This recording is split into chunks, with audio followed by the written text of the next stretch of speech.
हर महीने कोई ना कोई एक ऐसा कांड इजराइल कर देता है जिससे हालत बिगड़ जाती है। कांड शब्द का इस्तेमाल इसलिए मैंने किया है क्योंकि जब से ईरान पर हमला किया और ईरान ने पलटवार किया है, तब से इजराइल बौखलाया हुआ है कि यह युद्ध कैसे रुक सकता है, कैसे उसकी हार के साथ खत्म हो सकता है। इसलिए कभी वो फिलिस्तीन के बहाने लेबनान पर हमला कर देता है, कभी यमन पर हमला कर देता है, कभी कतर पर हमला कर देता है। लेकिन इस बार जो उसने कदम उठाया, उसने मिडिल ईस्ट को उसका दुश्मन नहीं बनाया, बल्कि वो पश्चिमी देश जो अमेरिका के कहने पर इजराइल का समर्थन करते थे, वो भी उसके खिलाफ खड़े हो गए। तकरीबन 500 नागरिकों को का अपहरण कर लिया गया। जी हां, इजराइल के सैनिकों ने 500 विदेशी नागरिकों का अपहरण किया और इसके बाद जिन 500 नागरिकों का अपहरण किया गया, वो वाले देश, जिस देश के वो नागरिक हैं, उन देशों ने मोर्चा खोल दिया। और देश है 45। इन 45 देशों ने खुल्लम खुल्लम मोर्चा खोला है इजराइल के खिलाफ कि अब तुम कितना ही कहते रहो, हमारे देश के अंदर विरोध प्रदर्शन हो रहा है, हालात खराब हो रहे हैं, इसका जिम्मेदार कौन है? इजराइल। जी, आज मैं आपको खबर दिखाने जा रहा हूं कि अगले 24 से 48 घंटे में अगर इजराइल घुटने के बल नहीं आता है तो एक बड़ा हमला उस पर हो सकता है। नमस्कार, मैं हूं प्रज्वल गौतम और आज आपको दिखाने जा रहा हूं मिडिल ईस्ट की एक ऐसी सनसनीखेज खबर जिसको लेकर लगातार चर्चाएं चल रही हैं। दरअसल हुआ यह कि जब तक गजा और इजराइल में संघर्ष चल रहा था और गजा एक गजा पट्टी के तौर पर था, यानी है तो सही, उसका अस्तित्व तो है, लेकिन अंतर्राष्ट्रीय स्तर पर नहीं है, कोई पहचानता नहीं है। अब उसे पहचान मिल गई है। 142 देशों ने तो खुल्लम खुल्ला यूएन में कह दिया कि फिलिस्तीन को देश बनना चाहिए, जिसमें हमारा देश भारत भी शामिल है। इजराइल पड़ गया अकेला, उसके साथ अमेरिका, उसके साथ हंगरी, उसके साथ अर्जेंटीना, उसके साथ माइक्रोनेशिया, उसके साथ पापुआ न्यू गिनी। ऐसे ऐसे देश इजराइल की वजह से अमेरिका की पहली बार ऐसे हश्र हो गया है कि इतनी बड़ी शक्ति होने के बावजूद वो अमेरिका अकेला है।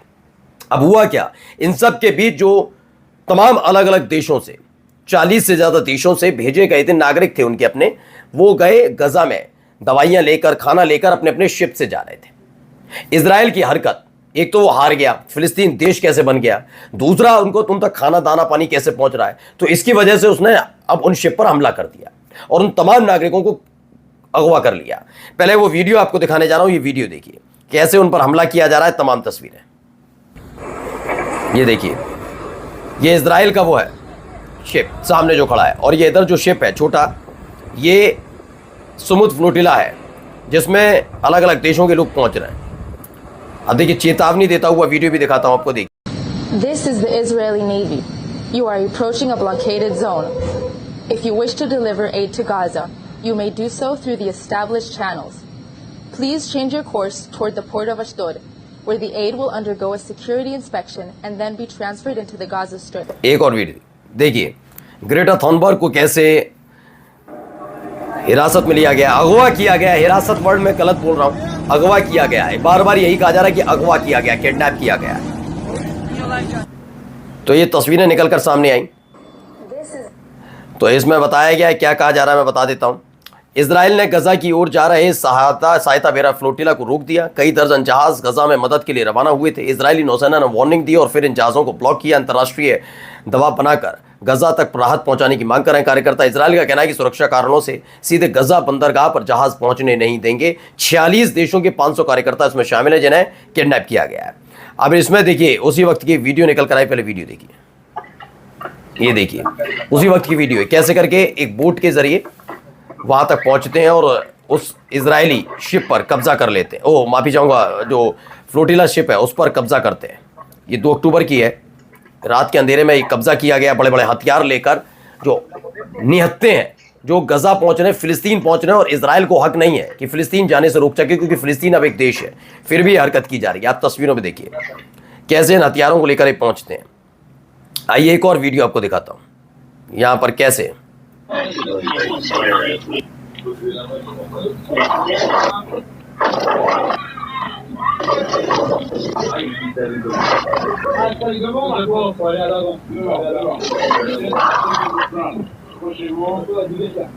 तो मानवीय मदद लेकर गजा जा रहे दल को रोका गया जब इजरायली नौसेना ने ग्लोबल समुद्र फ्लोटिला के कैप्टन निकोस के जहाज को रोका। इसमें लगभग 20 लोग सवार थे, जिनमें फिलिस्तीनी फ्रांसीसी MEP रीमा हसन और स्विस पत्रकार स्टीफन मिकेट भी शामिल थे। इनको रोक लिया जाता है, फिलहाल इन्हें हिरासत में लिया गया है और इन सब के बीच एक जहाज गजा तक पहुंच गया, ऐसी खबर निकल कर आ रही है। ये देखिए तस्वीर, देखिए ग्लोबल समुद्र फ्लोटिला है, ये वहां पहुंच रहे थे। इनको रोकने के लिए लगातार इसराइल ने हाथ पैर मारे, इसराइल के सैनिकों को उतारा। इन सब के बीच एक जहाज जो है ग्लोबल फ्लोटिला जो है समुद्र फ्लोटिला वो पहुंच गया। इसराइल के नौसैनिक हमले के बावजूद ग्लोबल समुद्र फ्लोटिला का एक जहाज गजा पट्टी के क्षेत्रीय जल में पहुंच गया। ये भयावह है कि कम से कम इसराइल के लिए की हालत क्या है कि अब समूचा विश्व उसके खिलाफ खड़ा है। इसमें देखिए लिखा हुआ है कौन कौन से देश हैं। 457 पार्टिसिपेंट्स हैं, यानी कुल मिलाकर तकरीबन 500 लोग हैं, 497 लोग 46 देशों के।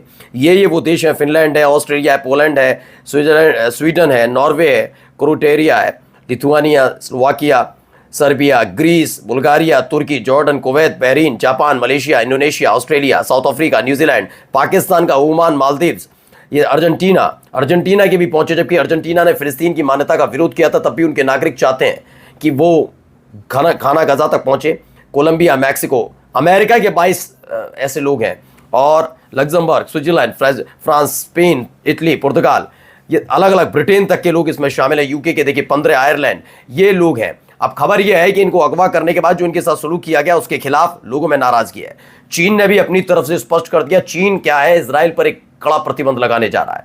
दरअसल खबर निकल कर आई कि फ्लोटिला पर जो अटैक किया गया उसके बाद पूरी दुनिया भर में इजराइल की थू थू हो रही है। अमेरिका फिर से सख्ते में कि क्या किया जाए, हर महीने कुछ ना कुछ कर देता है। कभी यमन पर हमला, फिर उसके बाद कतर पर हमला, फिर इजिप्ट को धमकाना, फिर तुर्की को धमकाना। अब इन सब के बीच ये जो हमला किया गया ये पैर पर कुल्हाड़ी मारने जैसा है। जबकि अमेरिका चाहता है कि सबको एक साथ लाया जाए। जितने पश्चिमी देश जिनकी हिम्मत नहीं होती थी ये आंखें डालकर अमेरिका से बात करें, वो चुनौती दे रहे हैं। अमेरिका जबकि इजराइल के साथ खड़ा है, फिर भी इजराइल का विरोध कर रहे हैं, अपने आप में चुनौती है। अब क्या कर रहे हैं, फ्लोटिला पर जो अटैक हुआ उसके बाद समूचे जितने भी पश्चिमी देश हैं उन्होंने भी मोर्चा खोल दिया है। ये भी एक खबर निकलकर सामने आई। चलिए अगली खबर देखिए, एक और खबर।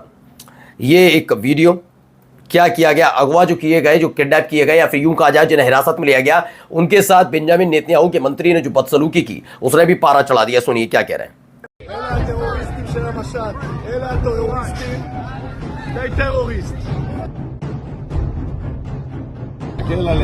ये बेन गुवेर है, लाडला मंत्री है बेंजामिन नेतन्याहू का। वो 497 लोग जो अलग अलग देशों से हैं, पश्चिमी देशों से आए हैं, या पश्चिमी देशों के साथ कुछ मुस्लिम परस्त देश भी है, उनको टेररिस्ट करार दिया। उनसे कहा तुम लोग सब टेररिस्ट हो, तुम आतंकवादी हो। जबकि फिलिस्तीन से इजराइल का कोई लेना देना नहीं। जहां वो जा रहे थे, जो समुद्र क्षेत्र था वो भी इजराइल का नहीं है, ना समुद्री क्षेत्र इजराइल का है, ना फिलिस्तीन पर कोई कब्जा है। उसके बावजूद ये बेन गुवेर फिलिस्तीन पहुंचने वाले नागरिकों को आतंकवादी कह रहा है। कोई एक जहाज मानकर चलिए भारत आना चाहता है, कल चीन उन पर कोई हमला करे किसी और समुद्री क्षेत्र में, वो कहे कि तुम भारत जा रहे हो, तुम आतंकवादी हो, कैसे हो जाएगा? तू कौन होता है कहने वाला बे? कौन? यही काम इजराइल इन दिनों कर रहा है। इजराइल की हरकतें बढ़ती जा रही हैं और ये अमेरिका के लिए टेंशन बढ़ता जा रहा है। ये देखिए अब तुर्की ने भी भेज दिया उन लोगों की सहायता के लिए। एक और वीडियो देखिए। बहुत सारे शिप जा रहे हैं, तुर्की और फिलिस्तीन का झंडा इन पर लगा हुआ है, ये इन सबको भेजा जा रहा है। एक और वीडियो खबर है, उमाशंकर सिंह ने भी लिखा, रिपोर्ट के मुताबिक 45 से ज्यादा तुर्की नागरिक जहाज सीधे गजा की तरफ बढ़ रहे हैं। ये इजराइल द्वारा ग्लोबल समुद्र फ्लोटिला काफिले को रोके जाने के जवाब में दिया गया है। आखिरकार ये होना ही था और हो ही गया। हालत बहुत ज्यादा खराब होती हुई नजर आई है। इजराइल की हर तरफ हो रही है थू थू।